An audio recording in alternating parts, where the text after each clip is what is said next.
Smiley దేవుణ్ణి ఏం bless చేసినావు స్మైలీ? ఏమని దండం పెట్టుకున్నావు?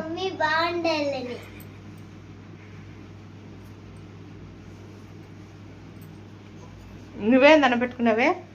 మా స్మైలీ డైలీ నా ముద్దు పెట్టాలి, నేను మా స్మైలీ డైలీ కొనుక్కోవాలని పెట్టిన అడిగినమ్మా. అందరికి హ్యాపీ వినాయక చవితి చెప్పండి ఇట్లా మళ్ళీ ఫ్రెండ్స్.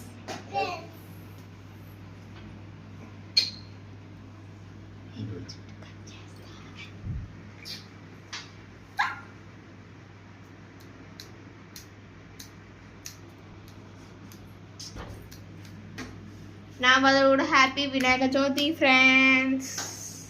Bye friends. ఇష్కియాల్ మామీ తరపున కూడా happy Vinayaka Chavithi. Bye friends. ఇష్కియాల్.